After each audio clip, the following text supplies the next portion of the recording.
Hello everyone, welcome to DT's classes. Today's topic relates to motion in one dimension and it is highly recommended for NEET students. Today's topic is how to use method of symmetry in forward and backward motion in case of uniformly retarded motion and how to use equation s equal to vt minus half at square. हो सकता है s equal to vt minus half at square आपने पहले नहीं सुना हो, तो आप s equal to ut plus half at square equation को यूज़ करिए और उसमें u की जगह v minus at सब्स्टिट्यूट कर दीजिए, तो आपको equation s equal to vt minus half at square मिल जाएगा। आइए इस क्वेश्चन की मदद से समझते हैं कि सिमेट्री को हम किस तरह से यूज़ कर सकते हैं। तो सबसे एक सिंपल प्रॉब्लम मैंने उठाया है। इस क्वेश्चन में कहा जा रहा है कि एक पार्टिकल है जो वन डायमेंशनल मोशन में है और उसके पास कांस्टेंट रिटार्डेशन है और वो जिस पॉइंट से चलना शुरू करता है उसी पॉइंट को वापस क्रॉस करता है लौटते हुए 10 सेकंड्स के बाद। तो पोजीशन आपको बतानी है कि t इक्वल टू 3 सेकंड पे जो पोजीशन होगी वो t इक्वल टू कितने सेकंड्स पे होगी।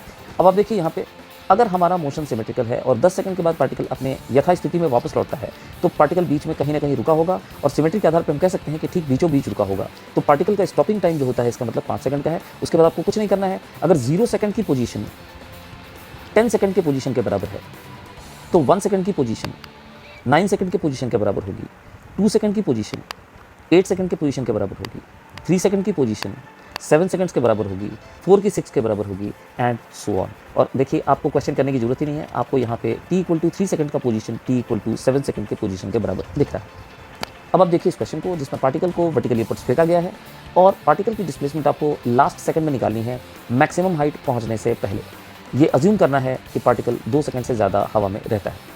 अब देखिए इस क्वेश्चन को सॉल्व करना है और हमें बेसिकली ए बी निकालना है, where A B is the displacement in last second before it reaches the maximum height. Symmetry के आधार पर हम ये कह सकते हैं कि जो डिस्प्लेसमेंट ए बी का होगा वही डिस्प्लेसमेंट सी डी का भी होगा, यानी वापसी में जो पहले 1 सेकंड में डिस्प्लेसमेंट कवर करेगा वो रुकने से पहले जो 1 सेकंड में इसने डिस्प्लेसमेंट कवर की थी उसके बराबर होगी।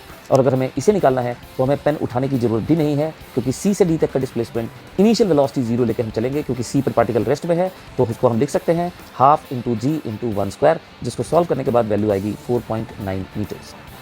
अब आप इस सिचुएशन को देखें, a body is projected vertically upwards at 45 metre per second, find the displacement and distance in the 5th second.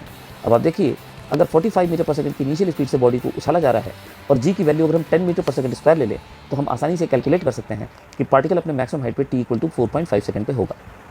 इससे साफ साफ पता चलता है कि t इक्वल टू 4 सेकंड से लेके t इक्वल टू 5 सेकंड के बीच में सिमेट्री के आधार पे पार्टिकल की डिस्प्लेसमेंट 0 होगी। और हाँ, अगर आपको डिस्टेंस निकालना है तो आप t इक्वल टू 4.5 से लेके t इक्वल टू 5 सेकंड के बीच में s equal to ut plus half at square equation use कीजिए और आप u को 0 पुट करिए क्योंकि t इक्वल टू 4.5 सेकंड पे पार्टिकल रेस्ट में था और ये डिस्प्लेसमेंट फिर आएगा हाफ इंटू जी इंटू 0.5 सेकंड का स्क्वायर। इस s को आप डबल कर सकते हैं 4 सेकंड से लेके 5 सेकंड के बीच का डिस्टेंस निकालने के लिए। अब आप इस सिचुएशन को देखिए जिसमें एक रेक्टिलिनियरली मूविंग पार्टिकल है जिसकी initial velocity 12 metre per second है पॉजिटिव एक्स डायरेक्शन में और पार्टिकल की एक्सेलरेशन है 3 metre per second square negative x direction में, यानी ये भी यूनिफॉर्म रिटार्डेशन का केस है। आपको 3 बातें निकालनी है। सबसे पहले कि पार्टिकल की वेलोसिटी 0 कब होगी वो समय बताना है और आपको t इक्वल टू 2 सेकंड और t इक्वल टू 5 सेकंड के बीच की डिस्प्लेसमेंट और डिस्टेंस निकालना है। अब देखिए इसको हम कैसे करेंगे, ध्यान दीजिएगा। सबसे पहले हमने सिमेट्री के आधार पर देखिए डायग्राम बनाया है। हम v equal to u plus at equation use करके आराम से निकाल लेंगे कि particle t equal to 4 second पे रेस्ट पे आएगा। उसके बाद 4 को पॉइंट ऑफ सिमेट्री लेते हुए 0 से 4 और 4 ऑनवर्ड्स फिर पीछे की तरफ 8 सेकंड तक हमने सिमेट्रिकल डायग्राम बनाया है। डायग्राम देख के हमें t इक्वल टू 2 सेकंड से t इक्वल टू 4 सेकंड की डिस्प्लेसमेंट हमने मार्क करी है S1 और t इक्वल टू 4 सेकंड से t इक्वल टू 5 सेकंड की डिस्प्लेसमेंट हमने मार्क करी है S2। अब आप देखिए S1 निकालने के लिए हमारे पास सबसे अच्छा रास्ता क्या है, हम t इक्वल टू 2 सेकंड से t इक्वल टू 4 सेकंड तक इक्वेशन यूज़ करेंगे vt minus half at square. क्यों? क्योंकि t इक्वल टू 4 सेकंड पे फाइनल वेलोसिटी उस इंटरवल की 0 है, इनिशियल हमें पता नहीं है। तो ये इक्वेशन यूज़ करने के बाद हम v को 0 सब्स्टिट्यूट करेंगे, a की वैल्यू हम -3 सब्स्टिट्यूट करेंगे और हमें आंसर मिलेगा S1 का 6 मीटर।